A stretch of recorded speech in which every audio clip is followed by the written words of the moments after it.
Good afternoon. Welcome to our weekly webinar where we wish to update you on a number of the important decisions related to the activities of the past week, but also I think a number of activities that are upcoming. Today in many countries it's an official holiday, and actually when we were planning for these webinars we kind of forgot this, but anyway, I think it's important to keep you updated on a number of elements, and I also see that there are quite a few people online, so I think it's important to go on. So we prepared again a few slides with some informations, let's say, and then after that we can take some questions like previous weeks. So important, maybe first notification is that we had an additional board meeting yesterday, a very long one, actually, where we went over a number of the issues related to mainly the third semester, and also, of course, issues related to the first semester that is upcoming. So the first semester of the new academic year, the new cohort of students, and how this will be organized. So first, some elements may be very relevant for mainly first-year students related to the professional practice, for example, and the selection of the second-year universities, etc. So let me just switch. Voila, now you should see the presentation. So first point, I think, is professional practice. Professional practice-related things. We are aware that a number of students in the meantime had the opportunity to do, for example, fieldwork as well, or to do lab work. So you all submitted, or you were submitting risk assessments documents, for example, for mainly lab and computer work, mainly computer work or distance work. So the point here that we want to make is that in case there is a change and that you go on fieldwork or lab work, for example, you must inform the coordination office by just sending an email. Yeah, you really have to do this because else you're simply not insured. So that's the situation. So because we have to report this to the insurance company as well. We know it's an administrative burden, but I think also it's a professional practice. So it means you have to get used to how it is to work in a professional setting. And yeah, life is like that. If you work in an academic setting, more and more there is sometimes stupid administration that comes into the place as well. But really, you should do this. So as soon as there is a change and you're going to fieldwork, what was not, for example, expected in the early stage of the professional practice, please inform us. Yeah. Second thing is the portfolio.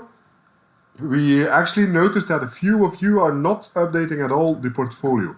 Which means if there's no updating, for us that means we have sent several emails, and we're talking about not one or two students, but in total several, more than 10 actually, people that are not doing anything on the portfolio. So in case you're not submitting timesheets, it also means you're considered as doing nothing, no activities. So it means also, again, you're not insured. So if you're not submitting timesheets by now, it also means you're totally not able anymore to finish your professional practice by the deadline, so by the end of June. So keep this in mind.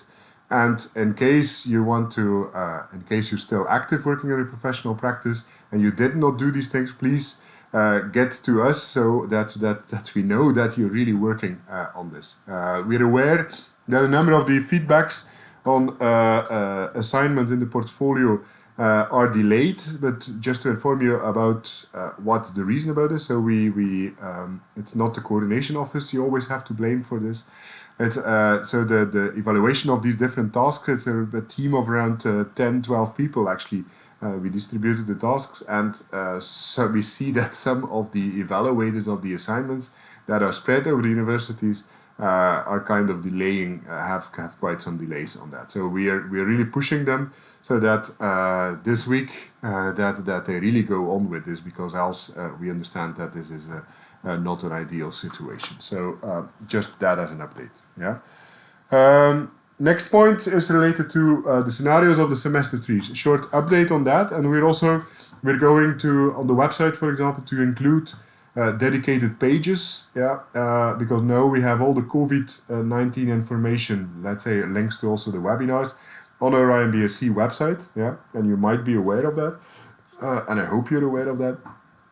But there is more and more information, for example, that is coming through, and that we can more and more structure into different sections. That's why on the website there will be an additional menu with an overview of the adaptations related to the COVID-19 situation.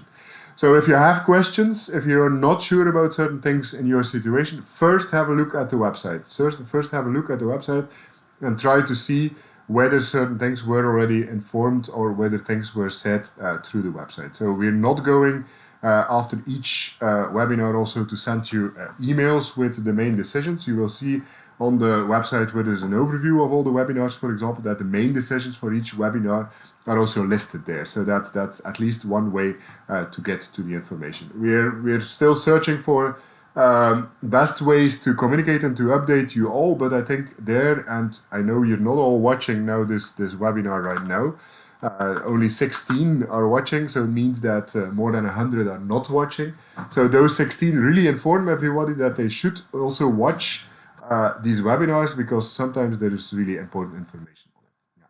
So some updates regarding the third semesters. So GMIT, as mentioned before, will go online, and physical presence will not be required. However, if you really want to go to Galway or Ireland, for example, you still will be able to ask for papers, for example. You will get documents if needed, and you will be able, for example, to follow the courses online from Galway. So if you really want to have the Irish experience, what it is, it's still possible. Yeah. Sorbonne, in Sorbonne there will be a blended system with online, yeah, and also physical activities in labs. So means also physical presence is required. Physical presence is required not for the taught classes, so in the auditoria, for example, the regular lectures, but for all the field and practical work, for example, you will need to be there.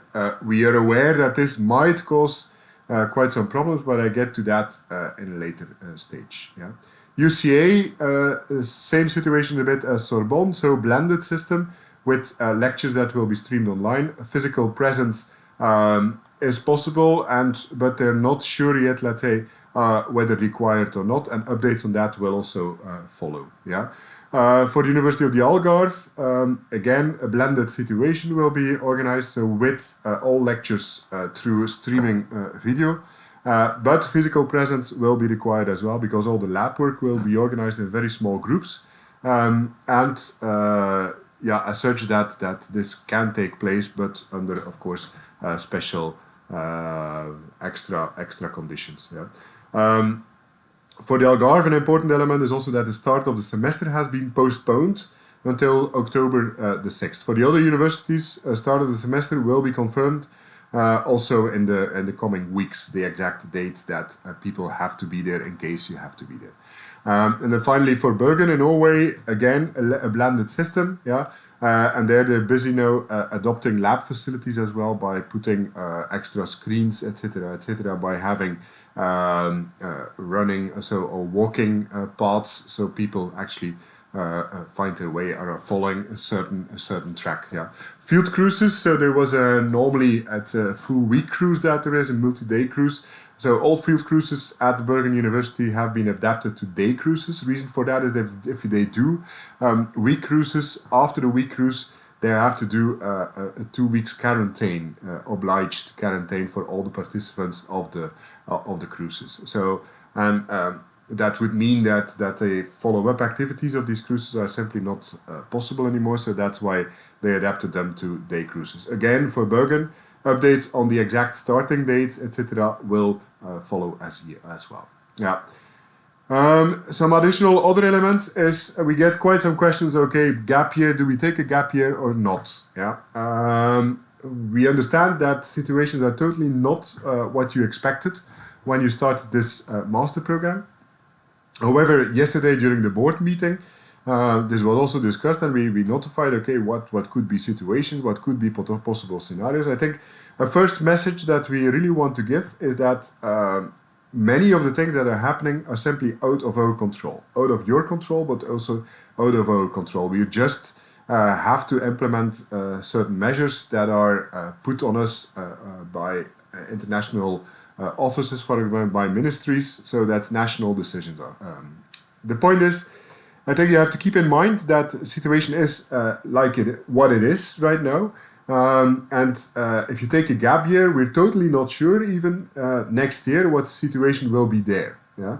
So it could be also that next year, again, like you see the different scenarios here of online and blended, that this might again be the case. So we actually would advise everybody, everybody, really try to continue in the program and try to finish your program. However, we understand that you might consider to take a gap year, but also keep in mind this will not be easy at all, because you will be blended with a group of students that is now starting. Yeah.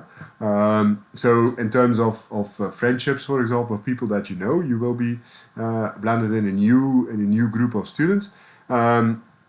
Then about the mobilities, you know that situation is like that you will actually start a new program as well. So a number of mobilities they were know, and modules like they know, next year simply will not be offered anymore, or will be offered in an adapted format. Yeah. And third element is also, I think, what you have also to keep in mind. There's some restrictions, or some quite big impacts related to Erasmus mobility grants, for example. So if you were selected for a mobility grant now, it's not the case, that automatically, you can also postpone this grant to next year, because the situation will be that next academic year you will not be enrolled in any academic program. So it also means you cannot apply for grants even. There was a point that was brought to us by the University of the Algarve, because they were a bit struggling on this whole situation, and we checked actually with the regulations of the Erasmus Mobility Grant, and it's indeed true that right now there's no kind of measures in place where people can postpone the grant to the next academic year in case they select or choose to take up a gap year. For the Erasmus Mundus scholarship students, quite a similar situation, because we're totally right now, we're totally not sure whether we can get an extension for your mobility or for your Erasmus Mundus scholarships. So the International Relations Office of Ghent University has formatted a kind of a request to the European Commission actually to investigate this specific situation and to see what is possible there. But we don't have a clue right now on the outcome of that. So yesterday we had quite a long discussion still after the board meeting, also with Lise, the responsible of the student board that is taking part in the program board meetings as well, actually to clarify a number of these things. So first thing I think is right now, our advice would be, do not take any decisions yet, because we cannot indicate right now, in terms of mobilities, for example, for your third semester, in case you would take a gap year, what the situation will be. So, as you know, the applications for the first year are ending now at the end of May. So it means early June, we will have a final update, on how many students we can expect and what their preferred mobilities will be. At that moment, we will be able actually to have a bit of a review, what are the requests in terms of mobilities and what is the situation, so what is the offer, and on the basis of that one, we can actually start looking into, what possibilities there might be. So right now, do not worry, do not ask questions about that, because right now we cannot simply not give answers. So that's something on the gap year situation. However, we would like everybody, and that's a confirmation of the information we gave last week as well, that everybody takes a decision, whether they go on with the program or not, by the end of the first week of July. And of course, for specific situations, and I'm looking at Sorbonne, for example, where physical presence is required, and we also are aware that there's a number of non-EU students that actually would go to the Sorbonne. In those kind of situations, we will also look for alternative scenarios, for example, just to make sure that, for example, you can switch to another track where physical presence is not required. So, but that's things we will update from early June onwards. Second element that we want to organize. So next week we will plan a number of webinars, Google Meet sessions per second year university. So 5 different Meet sessions. So, and where we will invite all the students that have now been selected for these mobilities to be present. So in that way, you can also directly ask specific questions to the local coordinators, because we're aware that you have many questions on local situations, and we think that the best way actually to answer these questions will be in direct contact with the local coordinators. So we see that also then as a starting point for further unclarities regarding specific elements like housing, for example, or like visa issues, that you can from then on also get in touch with the local coordinators. Yeah, good. Brings me to the last point of this slideshow, which is the online semester, first semester. As you have seen, we launched a call for student jobs. So in case you're interested to collaborate on the creation of the online courses, please fill in an application. Yeah, so the teams are being set up. Also, the teacher teams are being set up. Next week we have the first meetings already, and also the official communication on that first semester will also start next week. So all things have been, we discussed very long yesterday on modalities also of that first semester and what to do with, for example, copyright issues, but also from a management point of view, how do you deal with certain this kind of situation, and we will work on that. Yeah. Before we switch to the questions section, I really want to also stress again that you still have the obligation, in case you change locations, to really update the whereabouts, because we have to report these whereabouts on a very regular basis also to our university. So please, if you have changed things and you have not updated this information, please do so. Okay, good. Time for questions, I think, now, and I will look at the chat whether there's anything that comes in.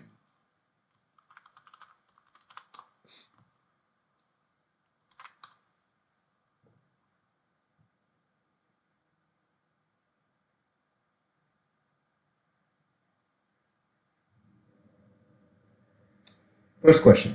Can we get an overview of the online courses that we'll face in the third semester in Galway before deciding to pause or to pay the second year fee? Yeah, that's one of the reasons, Bianca, that we decided, okay, to organize different sessions, live sessions where you will be able to actually interact also with the local coordinator, local teachers, so they can actually answer these questions and also give you a full detail on what a number of things will look like. Yeah. So I think right now I don't have the full overview, and I think that's really a question that should be answered by local coordinators. So when we organize these sessions, really try to be present so you can get an update of what you have to expect. And we understand that on the basis of that, you will then be able to make an informed choice. Question from Lotte. For the people who have planned to go to Galway, we don't have any opportunity to expand our practical skills now. Can we change our third semester mobility to a university that plans to do a combo? Lotte, it's a tricky one. Yeah, we will have to look first, and that's also what we really want to. That's why we really want to look at different situations. First of all, you're enrolled in a certain specialization in the master program, so the options to switch are not that easy. In addition, for example, if there's a blended situation, it's not. You will have to understand that the practical activities that take place at certain universities, will be limited to really small groups as well. So it will, in a way, also depend on practicalities related to that. So right now, I cannot give you an answer on that. So again, we will have to wait until we have really clarity on that as well. And we asked also the local coordinators during the board meeting to provide us with more information on these things, so we can actually at least prepare potential scenarios and see whether people that are facing specific problems really fit into that.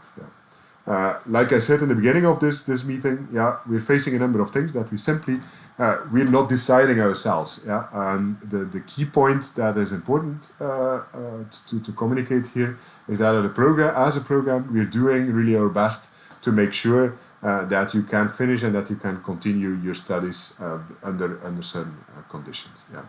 An extra question from Ambre. Hey, what are the alternatives you're thinking of for the summer school? Alternatives for the summer school is summer schools. So we're not thinking right now of developing an alternative online thing. We have confirmation from Sweden, yeah, that we will have, as soon as activities are possible again, we will have the first chance, the first opportunities to book locations there. So, and what we're thinking of is to organize 1 or 2 additional summer schools or spring schools as well during next academic year. Yeah.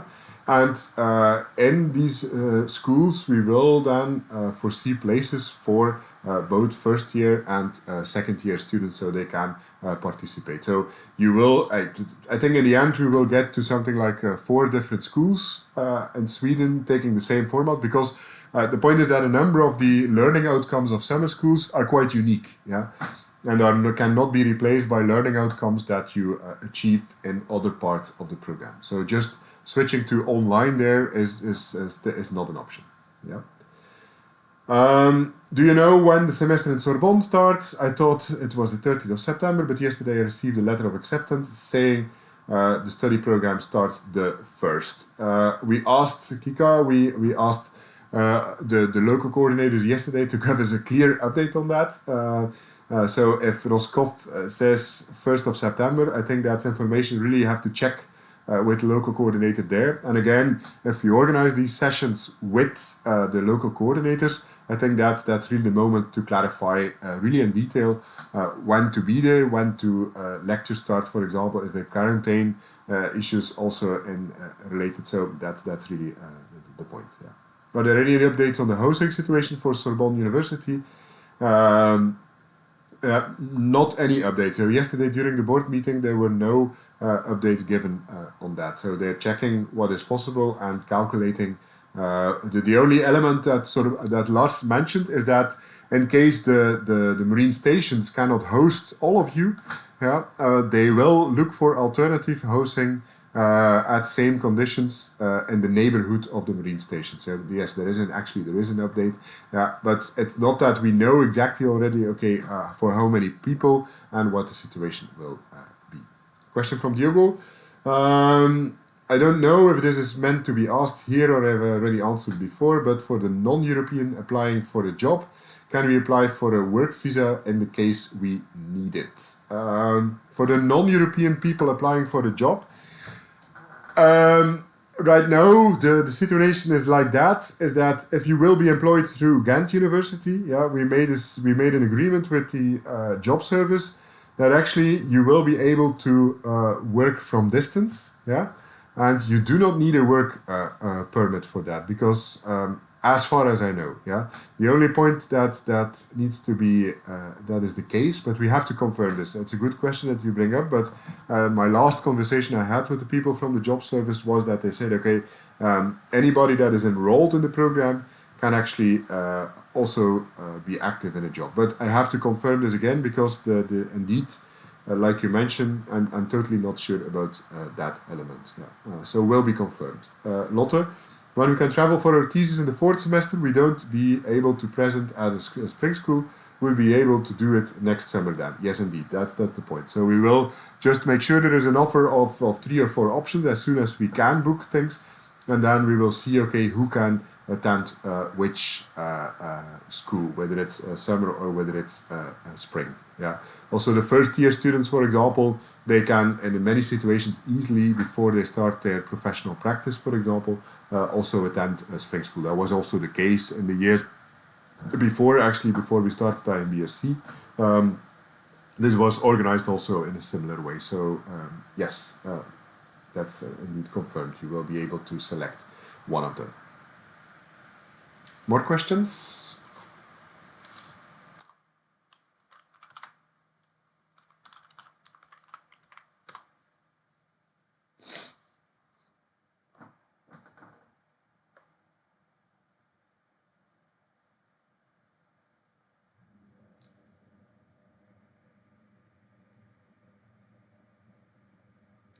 I don't see more questions coming up. So yeah, hereby I would like to thank you for your presence.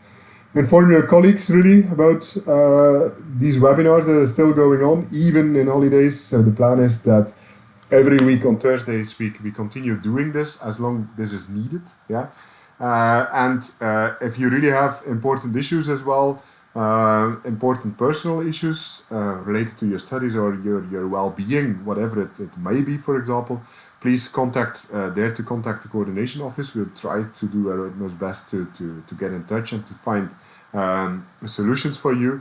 Also dare to contact your colleague students to really to check out what is going on, and then see from there actually what can be solved or how we can potentially help you. I would say, yeah, Diogo is here. I mean, if I do need to stay, but I think this is really personal things right now. If you're interested in these jobs, Diogo, yeah, really apply for it right now, and then we will look and further situations for the different people that we select for the jobs. Actually, what practical or administrative issues, hurdles need to be taken. Yeah. So anyway, thank you for watching. Enjoy the rest of the day. Yeah, stay safe and take some time outside as well, I would say, and stay healthy. Thank you very much, and yeah, see you hopefully next week as well. Thank you. Bye-bye.